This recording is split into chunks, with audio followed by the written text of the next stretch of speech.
Hello Bong people, its your girl Shreya. আর আজকে অনেক জলদি আমি আবার আমার চ্যানেলে এই সুন্দর চ্যানেলে সুন্দর ভিডিও নিয়ে আমি এসেছি। অনেক জলদি এসেছি। আমার কনসিস্টেন্সির জন্য আমার নিজের ওপর মাঝে মাঝে গর্ব হয়, আর তোমাদের তো হয়ই আমি জানি। কথা কি ক্লিয়ার না ভেজাল আছে? আরেকটা ব্যাপার নিয়ে তোমরা সত্যি খুব এখন ভাবছো, আমি জানি, সেটা হচ্ছে যে আমার ব্যাকগ্রাউন্ড, আমার ভিডিওর কোয়ালিটি এত হুট করে বেড়ে গেল কী করে। তোমরা যেটা ভাবছো ওটাই সত্যি। আমার বাজেট এত বেড়ে গেছে যে লাস্ট ভিডিওগুলোর থেকে এই ভিডিওর আর এরপর থেকে যত ভিডিও আসবে সবগুলো এরকম প্রিমিয়াম কোয়ালিটিতে হবে। প্রিমিয়াম ব্যাকগ্রাউন্ড, প্রিমিয়াম সব কিছু একদম প্রফেশনালভাবে হবে।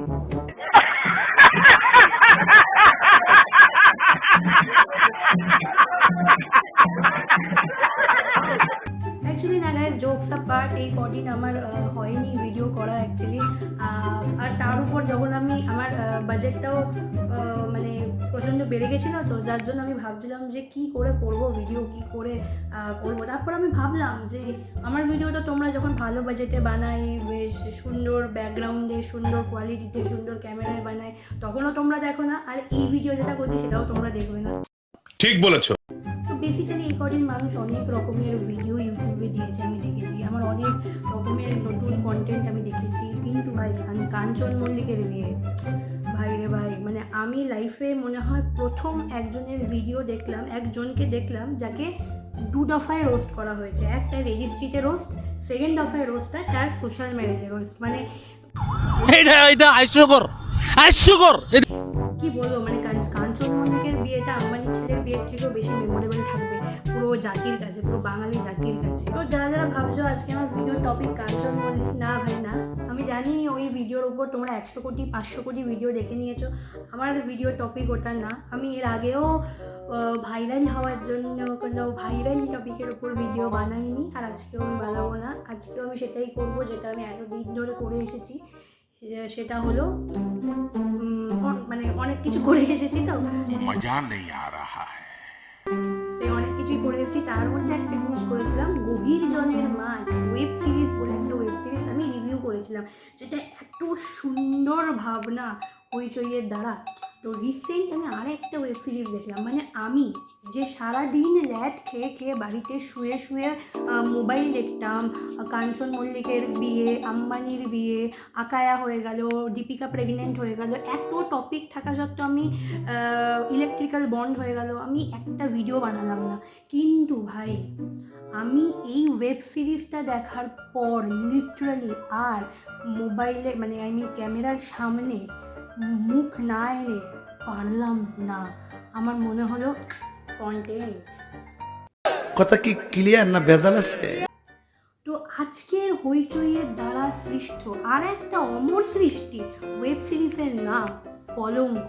এই ওয়েব সিরিজের নামের মতো এই ওয়েব সিরিজটাও হইচইয়ের জন্য এবং বাংলার ওয়েব সিরিজের ইতিহাসে একটা কলঙ্ক, তাতে কোনো বাধা নেই। ঠিক বলেছো। আর তোমরা আরও অবাক কখন হবে জানো, যখন আমি তোমাদের এই ওয়েব সিরিজে এই সুন্দর, অনবদ্যকর, অসাধারণ, ফ্যাবিউলাস, অসাম, ফ্যান্টাবুলাস ওয়েব সিরিজের গল্পটা শেয়ার করবো গাইস। তো এই ওয়েব সিরিজে মুখ্য চরিত্রে অভিনয় করেছে আমাদের ফেভারিট রাইমা সেন, আর আমাদের সবার ফেভারিট ঋত্বিক চক্রবর্তী। তো ঋত্বিকটা আর রাইমা সেন কলেজ লাইফে দুজন বেস্ট ফ্রেন্ড। এই গল্প অনুসারে তারা পাশাপাশি বয়ফ্রেন্ড গার্লফ্রেন্ড। আর রাইমা সেন ঋত্বিক চক্রবর্তীকে বিয়ের আগে, ঋত্বিক চক্রবর্তীর নাম ওয়েব সিরিজে হয়েছে রঙ্গন। তো রাইমা সেন রঙ্গনকে বলেছিল যে দেখো ভাই, বিয়ের পর তুমি যা খুশি করতে পারো, তুমি কোনো মেয়েকে তোমার ভালো লাগতে পারে, তুমি কোনো মেয়ের সাথে ফ্লার্ট করতে পারো, তুমি কোনো মেয়ের সাথে করতে পারো, কিন্তু তুমি যাই করবে আমাকে এসে জাস্ট বলে দেবে, তুমি বলে দেবে, আমি তোমাকে বলে দেবো তুমি কীভাবে ফ্লার্ট করলে তুমি ভালো করতে পারবে, তুমি কী পজিশনে করলে। তো দুজনের মধ্যে এই ডিলটাই হয় যে দুজনকে বিয়ের পরে যাই করবে, রাইমার কোনো ছেলেকে ভালো লাগলে রাইমা রঙ্গনকে, আর ঋত্বিকের কোনো মেয়েকে ভালো লাগলে ঋত্বিক সেটা রাইমাকে এসে খোলাখুলি বলে দেবে। এইটাও সম্ভব? তাতে কোনো ব্যাপার না, এগুলো তো হতেই পারে। বিয়ে আমাকে করেছো, আমি একটা মেয়ে, তাই বলে কি তুমি একটা মেয়ের মধ্যে থাকবে? পৃথিবীর সব মেয়ে হচ্ছে তোমার গার্লফ্রেন্ড, পৃথিবীর সব মেয়েকে তোমাকে ভালোবাসতে হবে, পৃথিবীর সব মেয়েকে তোমাকে ফ্লার্ট করতে হবে, পৃথিবীর সব মেয়ের সাথে তোমাকে একবার হলে ওয়েটে যেতে হবে। দুজন বেস্ট ফ্রেন্ডের প্রেমকে এখানে তুলে ধরা হয়েছে যে এরপর থেকে পৃথিবীর সব বেস্ট ফ্রেন্ডরা বয়ফ্রেন্ড গার্লফ্রেন্ড হওয়া তো দূর, বেস্ট ফ্রেন্ড হওয়ার কেউ দুবার ভাববে ভাই। তো এত সুন্দর যে ওয়েব সিরিজ যে লিখেছে তার ভাবনা চিন্তা, এবং এই ওয়েব সিরিজের গল্পটা কীভাবে এগিয়েছে আমি যদি তোমাদেরকে সেটা বলি, যে এই ওয়েব সিরিজে প্রথমে রাইমার একটা ছেলেকে ভালো লাগে, কিন্তু সেটা দেখানো হয়নি, দেখানো হয়েছে যে সেই জিনিসটা ঋত্বিক মানে রং খুব ম্যাচিওরলি হ্যান্ডেল করে। আর রাইমা সেনের যখন পালা আসে তখন ঋত্বিক ঘটক একটা হাঁটুর বয়সী মেয়ের সাথে মানে অ্যাজ আ সুগার ড্যাডি সম্পর্কে যায়, তখন রাইমা সেনের ভিতরটা ফেটে যায়, বাট মুখে বলে হ্যাঁ করতেই পারো, আমার কোনো ব্যাপার না, তুমি তো এমনিতে হয়ে গেছো সুগার ড্যাডি, লাইফটা এনজয় করো, করো করো করো, ভালো ভালো জামা কিনে দাও, করে একদম মানে থ্রিসাম।